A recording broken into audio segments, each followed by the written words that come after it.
Hello everybody, welcome to another week of the Comic Book Syndicate. This week we'll be reviewing Flashpoint #1 and KrazyBov.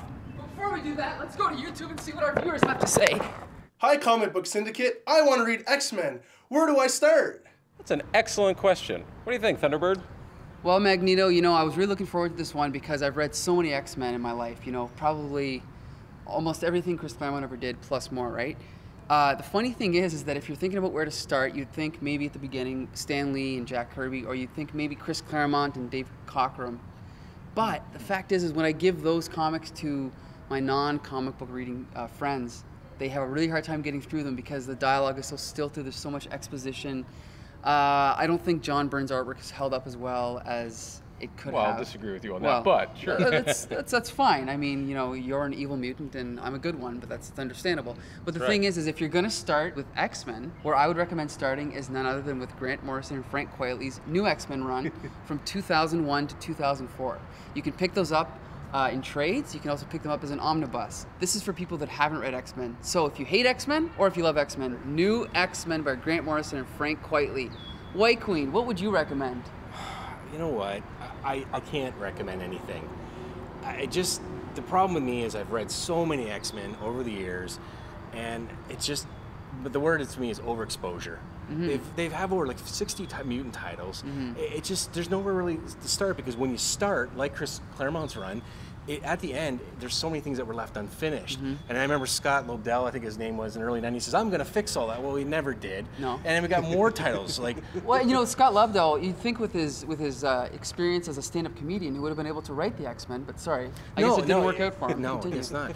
I had a little list here, and up to like 2004, they've done 104 limited series, 173 one-shots, and close to 50 titles. Different mutant titles. So it gets really crazy. I have an image already of just like laying the number ones out side by each and covering a gymnasium floor of just number ones. I'm just tired of it. So there's really nowhere to start for you? No, because I think it just confused people. It's just way too much. So if you don't want your head to explode, I would say stay away from them. Wow, stay away from X-Men. Magneto, what do you think? Well, I understand what you're saying. X-Men is almost for more experienced readers, for more, let's say, devoted fans to the genre. I mean, there's so much there that it is actually kind of the opposite of what you're saying. Because there's so many layers to dig through, it actually can be fun that way. But Astonishing X-Men is where I would start. The characters are brilliantly done. Cassaday's artwork is brilliant. Josh Whedon, you really can't go wrong with his writing.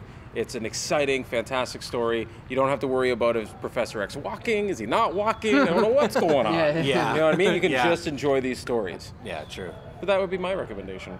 Did you say you like John Byrne's art? I love John Byrne's art. He's a great Canadian. I'm trying to control your mind. Okay, guys, now it's time for KrazyBov. KrazyBov is a wonderful collection of sort of 2 to 4 page little vignettes from up-and-coming artists that is actually collected by the KrazyBov and put together in not only a printed issue, but the website has archives of all the previous issues, very easy to browse. I mean, this is someone who's offering a great service to young artists, you know, who aren't always, you know, typically organized or know the industry at all, and they submit their stories, and he collects them and puts them together and gets them out there for them, and it's all free. I'm actually impressed by a lot of the inking here is more to my liking. It's more about the brush stroke and the thickness and there's some really good lighting in there as well, like someone who's actually like paying attention to mood and setting and stuff like that. I mean, even though some of the art in it isn't quite as polished and skilled as professional, but I mean, you see the hearts there, and there are some parts that are really professional and nice. For me, the 2 stories that I really liked were Gray Days and Pictures Don't Lie. These are little, you know, 2 to 3 page vignettes that are, you know, they have a beginning, middle, and end. You know, and you get something out of it. And you're getting exposure for free. And you know, please check out the website. It's wonderful. All right, DC is throwing another title at us. Flashpoint #1 came out. Yes, the big crossover this summer. The question is it good? Is it worth reading? Well, Jeff Johns, sometimes he's good, sometimes he lets us down. And this time, unfortunately, I think he's let us down. The story's a little bit confusing. It's a little bit all over the place.